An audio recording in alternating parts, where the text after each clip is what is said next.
बिस्मिल्लाहिर्रहमानिर्रहीम अस्सलाम वालेकुम। बेटे अभी हम स्टार्ट कर रहे हैं लेक्चर नंबर 2 और चैप्टर नंबर भी 2 है, ये क्लास 5 साइंस। और लेक्चर शुरू करने से पहले अगर आपने इस चैनल को सब्सक्राइब नहीं किया तो काइंडली चैनल को सब्सक्राइब कर लें और वीडियो को शेयर ज़रूर किया करें ताकि ज़्यादा से ज़्यादा बेटे और बेटियों को इन वीडियो से फ़ायदा हो सके जो कि इनको बनाने का मकसद है। साथ में आपको ये भी बताता चलूँ कि अगर आप इस लेसन की किसी भी वीडियो तक डायरेक्टली पहुंचना चाहते हैं तो डिस्क्रिप्शन बॉक्स में आपको वीडियोस के लिंक्स मिल जाएंगे, लेक्चर्स के लिंक्स मिल जाएंगे। आप किसी भी लेक्चर के लिंक पे क्लिक करके वो लेक्चर सुन सकते हैं। आज के इस लेक्चर में बेटा हमने पढ़ना है role of micro organisms as decomposers, यानी माइक्रो ऑर्गेनिजम्स जो हैं वो बेटा डीकम्पोजर्स के तौर पे उनका क्या रोल है। ठीक है, सबसे पहले हमें बताया जा रहा है कि ड्यूरिंग डीकम्पोजिशन, डीकम्पोजिशन कहते हैं बेटे तोड़ फोड़ को। ठीक है, तोड़ फोड़ के दौरान, डीकम्पोजिशन के दौरान bacteria and fungi break the organic molecules. ये जो बैक्टीरिया एंड फंजाई हैं ये क्या करते हैं, तोड़ते हैं, ये ब्रेक करते हैं किसको, ऑर्गेनिक मॉलिक्यूल्स को। मॉलिक्यूल्स क्या होते हैं बेटे, एटम्स से मिलकर जो है वो मॉलिक्यूल्स बनते हैं। मैं सादा सा आपको ये इसका समझाने के लिए बता देता हूँ कि छोटे छोटे आप कह लें ज़र्रों से बड़े ज़र्रों का मिलकर बनना। ठीक है, एटम एक छोटा ज़र्रा होता है और मॉलिक्यूल एक बड़ा ज़र्रा होता है। तो जो बड़ा ज़र्रा होता है जब वो टूट के छोटे ज़र्रों में बदलेगा तो इट मीन्स वो डीकम्पोज हो रहा है। तो यही बात हमें समझाने की कोशिश की जा रही है कि जो बैक्टीरिया एंड फंजाई हैं वो तोड़ देते हैं ऑर्गेनिक मॉलिक्यूल्स को of food and dead bodies. किसके, फूड के जो मॉलिक्यूल्स होते हैं उनको भी और डेड बॉडीज़ के भी। ठीक है, जो डेड बॉडी का मतलब ये होता है कि अगर कोई जानवर मर गया या कोई इंसान अगर मर जाता है तो उसकी बॉडी भी फिर डीकम्पोज होती है बैक्टीरिया एंड फंजाई की वजह से। ठीक है बेटे, इनटू सिंपल कंपोनेंट्स। ठीक है, सिंपल कंपोनेंट्स का मतलब कि उससे छोटे छोटे कंपोनेंट्स में फिर वो चेंज हो जाता है, यानी जो भी वो ऑर्गेनिक कंपाउंड होगा या ऑर्गेनिक मॉलिक्यूल होगा। The organisms which do composition, यानी वो ऑर्गेनिजम्स जो कि कंपोजिशन डीकम्पोज करते हैं उसको। ठीक है, यानी बॉडी को डीकम्पोज करते हैं या मॉलिक्यूल को डीकम्पोज करते हैं, आर कॉल्ड डीकम्पोजर्स, वो डीकम्पोजर्स कहलाते हैं। The rate of decomposition increases, rate का मतलब होता है हम जिसे कहते हैं रफ्तार। ठीक है, जो रफ्तार होती है या ये जो प्रोसेस होता है, अमल होता है, ये इंक्रीज हो जाता है या तेज़ हो जाता है विद इंक्रीज इन टेम्परेचर, यानी जब टेम्परेचर बढ़ जाए, ह्यूमिडिटी बढ़ जाए, यानी ह्यूमिडिटी का मतलब होता है बेटे ये जो नमी। ठीक है, नमी बढ़ जाए एंड ऑक्सीजन बढ़ जाए। ठीक है, यानी इन तीनों चीज़ों के बढ़ जाने से जो डीकम्पोजिशन का अमल है वो ज़्यादा बढ़ जाता है, वो तेज़ हो जाता है। समटाइम्स बाज़ औक़ात this process becomes troublesome for us, ये हमारे लिए परेशानी की वजह बन जाता है। But this process is also useful to us, लेकिन ये हमारे लिए फ़ायदेमंद भी है। जहाँ इसका नुकसान है वहाँ इसका फ़ायदा भी है। अब यहाँ पे हमें बताया जा रहा है कि इसका फ़ायदा क्या है और नुकसान क्या है। सबसे पहले हम फ़ायदे की बात करते हैं, यूज़फुल इफ़ेक्ट्स ऑफ डीकम्पोजिशन। तो इसमें हमें बताया जा रहा है कि बाय डीकम्पोजिशन, डीकम्पोजिशन से, या हम कह सकते हैं कि डीकम्पोजिशन की वजह से the complex matter present in the dead bodies of the plants and animals break into simple components. ये बात हमने पहले भी पढ़ी कि जो हमारे पास मॉलिक्यूल्स होते हैं वो सिंपल कंपोनेंट्स में डिवाइड हो जाते हैं। तो यही कह रहा है कि वो एनिमल्स और जो प्लांट्स हैं उनकी बॉडीज़ को, जो बॉडीज जब डीकम्पोज होती हैं तो वो सिंपल कंपोनेंट्स में डिवाइड हो जाती हैं। ठीक है बेटा, ड्यूरिंग दिस प्रोसेस, इस प्रोसेस के दौरान, इस अमल के दौरान क्या होता है, carbon dioxide and nitrogen gases are released. ठीक है, इनमें से दो गैसें खारिज होती हैं, कार्बन डाइऑक्साइड गैस खारिज होती है और दूसरी नाइट्रोजन गैस खारिज होती है, release back in the environment, और जो ये इन्वायरमेंट में दाखिल होती हैं फिर। ठीक है, the procedure e g. For example, sorry ये प्रोड्यूसर्स हैं, the producers e g. Plants use these simple materials, यानी ये जो प्रोड्यूसर्स हैं यानी पैदा करने वाले कहते हैं इनको प्रोड्यूसर को, जैसा कि प्लांट्स हैं ये इस्तेमाल करते हैं ये इन सिंपल मटेरियल्स को again to make their food, अपनी खुराक बनाने के लिए। ठीक है, यानी हम ये भी कह सकते हैं कि सादा ज़ुबान में ये जो पौधे हैं ये इनको खाद के तौर पे इस्तेमाल करते हैं। ठीक है, और फिर उससे फिर दोबारा ये अपना जो है वो प्रोसेस जो है वो रिसाइकल होता है पौधों से, फिर फल बनने, फल से फिर वो फल गल सड़ जाते हैं, जैसे जो फल ऊपर से गिर जाता है वो डीकम्पोज रहता है, वो दोबारा खुराक बन जाता है पौधे की। तो इस तरीके से ये वाला जो प्रोसेस है ये जारी रहता है।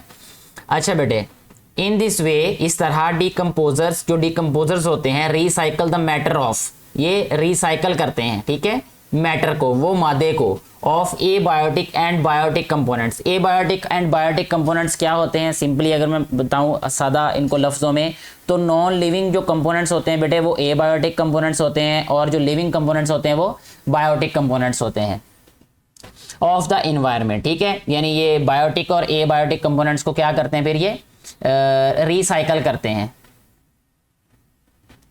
If decomposers do not exist, अब यहाँ पे वो बताते हैं अगर डीकम्पोजर्स ना होते तो, ये पॉइंट टू पॉइंटर में भी उन्होंने यही पूछा होगा, यार सोचें कि what if there were no decomposers in the world, अगर दुनिया में डीकम्पोजर्स ना होते तो क्या होता। तो यहाँ पे बता रहे हैं if decomposers do not exist, अगर डीकम्पोजर्स होते ही ना, it is impossible to break down dead organisms, तो डेड ऑर्गेनिजम्स का डीकम्पोज होना इम्पॉसिबल होता into their simple components to make these a part of ecosystem। इस इकोसिस्टम का पार्ट दोबारा बनने के लिए वो दोबारा इसका पार्ट बन ही ना पाते, ठीक है ना। तो फिर ये जो सिस्टम था इकोसिस्टम, ये डिस्टर्ब हो जाता। अगर डिस्टर्ब हो जाता तो फिर लाइफ साइकिल भी डिस्टर्ब होता डेफिनेटली। लाइफ साइकिल मीन ये जो जिंदगी का निज़ाम है बेटे, जिंदगी का ये जो चक्कर है, अगर हम इसको उर्दू में कहें तो ज़िंदगी का चक्कर होगा, तो लाइफ साइकिल कहते हैं इसको। अच्छा, इसके नुकसानात भी हैं डेफिनेटली, जैसे हमें पहले बताया गया। तो क्या नुकसानात हैं? कहता हार्मफुल इफेक्ट्स ऑफ डीकम्पोजिशन, कहता माइक्रो ऑर्गेनिजम्स डैमेज फूड, ये खुराक को डैमेज करते हैं, यानी खुराक जो है वो खुद ब खुद ही पड़ी गल सड़ जाती है। And would by the process of decomposition, और जो लकड़ी है वो भी डीकम्पोज हो जाती पड़ी पड़ी। बिकॉज ऑफ देम, इस वजह से, यानी किस वजह से? डीकम्पोजिशन की वजह से।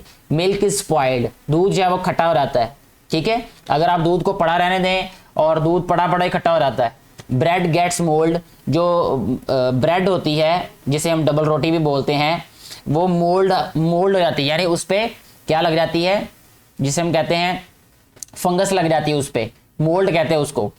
Fruits and vegetables are decompose, fruits और वेजिटेबल जो है वो डीकम्पोज हो जाता है। जैसे अगर आप कभी आपने एप्पल देखा हो, वो आप रख दें काट के उसको, तो घंटे 2 घंटे बाद 3 घंटे बाद देखेंगे तो वो स्याह हो जाएगा, जैसे यहाँ पे ये पिक्चर में भी दिखाया है। तो ये इस हालत में हो जाएगा। अगर आप ज़्यादा देर रखेंगे तो और ज़्यादा उसकी तबीयत जो है वो ख़राब आपको नज़र आ जाएगी। इसके बाद है बेटा यहाँ पे बताया जा रहा disease caused bye micro organisms. वो कौन सी डिजीज़ हैं जो माइक्रो ऑर्गेनिज्म से पैदा होती हैं, इनकी वजह से पैदा हो जाती हैं। ये हमने प्रीवियस जो लेक्चर नंबर 1 था उसमें भी डिस्कस किया था ये डिजीज़ को। यहाँ पे भी दोबारा उन्होंने हमें सेपरेटली डिजीज़ बता दी हैं कि माइक्रो ऑर्गेनिजम्स की वजह से कौन से डिजीज़ जो है वो पैदा होती हैं। Many micro organisms are cause of disease in plants and animals. तो जो बेटे बहुत सारे माइक्रो ऑर्गेनिजम्स ऐसे होते हैं जो वजह बनते हैं प्लांट्स और एनिमल्स में मुख्तलिफ बीमारियों की। The micro organisms that cause diseases in their host.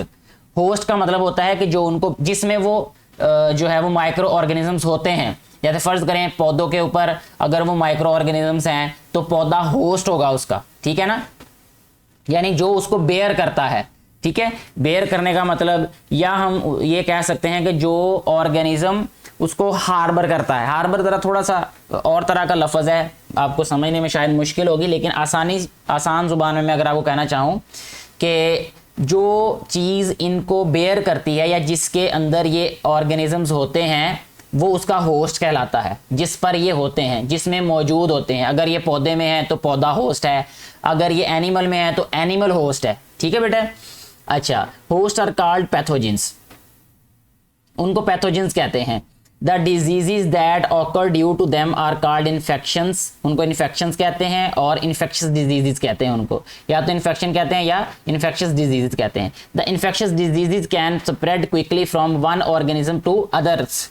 ये जो इन्फेक्शस डिजीज़ होती है ना बेटे, ये हमने प्रीवियस टॉपिक में भी पढ़ा था। ये बीमारियां ऐसी बीमारियां होती हैं जो बड़ी तेज़ी से फैलती हैं, जो एक से दूसरे को लग जाती है। जैसे अगर आप हालिया वक्त में देखें तो कोविड-19 एक ऐसी बीमारी है कि जो कि एक से दूसरे इंसान को, दूसरे से तीसरे को, ऐसे बहुत तेज़ी से उसका स्प्रेड होता है। तो इन्फेक्शस डिजीज़ कहते हैं ऐसे डिजीज़ को। Can spread quickly from one organism to others, तो एक से दूसरे को ये बड़ी तेज़ी से होती हैं। डिजीज़ कास्ड बाय वायरसेस, अब वायरसेस से पैदा होने वाली कौन सी बीमारियां, ये हमने पहले डिस्कस भी किए हुए, जो प्रीवियस हमने टॉपिक पढ़ा था, यानी पहला लेक्चर था उसमें। हेपेटाइटिस है, फ्लू है, पोलियो है, कोविड-19 है, मीजल्स हैं एंड मम्प्स हैं। ये मीजल्स खसरा को कहते हैं बेटे, इनके बारे में हमने फर्स्ट लेक्चर में ये बात कर ली थी। अब मीजल्स और मम्प्स ये दो नई बीमारियां इन्होंने बताया। मीजल्स होता है खसरा, ठीक है। मम्प्स किसे कहते हैं बेटा? कान पेड़े। ये जो है ना कान, इसके नीचे जो है वो गले में ये बीमारी होती है, तो यानी गले में आप कह लें कि ये स्वेलिंग हो जाती है बहुत ज़्यादा, तो उसको मम्प्स बोलते हैं। फिर disease caused by bacteria, bacteria से होने वाली कौन सी बीमारियां? ये pneumonia, typhoid, cholera and tuberculosis, ये चारों बीमारियों के बारे में हमने लेक्चर नंबर 1 में पढ़ा था कि ये असल में होती क्या है। अब मैं यहाँ डिटेल नहीं बताऊंगा, आप फर्स्ट वाली वीडियो या प्रीवियस लेक्चर को सुने, आपको क्लियर हो रहेगा कि ये क्या होती हैं। टाइफाइड बुखार होता है ये बेटे, ठीक है। इसके बाद इनके बारे में तो मैंने वीडियो में क्लियर किया हुआ था। Disease caused bye fungi, fungi यानी फंगल डिजीज कौन सी हैं? इनको फंगल डिजीज भी कहते हैं बेटे। ये रिंग वॉर्म, इसके बारे में भी हमने फर्स्ट वीडियो में बात की थी। एथलीट्स फुट, ये भी बात की थी। Smut and rust, smut and rust क्या बीमारियां होती हैं बेटे? स्मट कहते हैं, ये देखें, ये पौधों की बीमारी होती है जिसमें पौधा जो है वो ब्लैक हो जाता है, ठीक है। यानी ये देखें, जैसे यहाँ पे दिखाया हुआ है, ये पौधे का जो आप कह लें कि जो अनाज है, ठीक है ना, तो वो ब्लैक कलर का हो जाता है, इसलिए इस बीमारी का नाम स्मट है। और इसका मतलब जो है वो जैसे कोयले के जैसे, ठीक है ना, ऐसा इसका उर्दू में मीनिंग होता है। रस्ट भी एक बीमारी है जिसमें जो आपके पास पौधा होता है उसके पत्ते जो हैं उसके ऊपर पीले पीले स्पॉट्स हो जाते हैं, जैसे ये वाला देखें, ठीक है ना, ये पीले पीले आपको स्पॉट्स नज़र आ रहे हैं, यानी पत्तों का पीला हो जाना, ठीक है। जैसे ये गंदम की फसल है, इसमें भी हो जाती है, और भी फसलों को ये बीमारी होती है। तो ये असल में पौधों की बीमारियां हैं। और ये जो रिंग वॉर्म और एथलीट्स फुट है, ये दोनों ह्यूमन डिजीज़ हैं, यानी ये ह्यूमन बॉडी में ये वाली डिजीज़ होती हैं। तो इतनी ही आज की वीडियो जो है काफ़ी होगी। मुझे उम्मीद है कि आपको ये सारी बातें अच्छे तरीके से समझ आ चुकी होंगी। इस वीडियो के बारे में अपनी राय का ज़रूर नीचे इजहार करें। Thank you very much.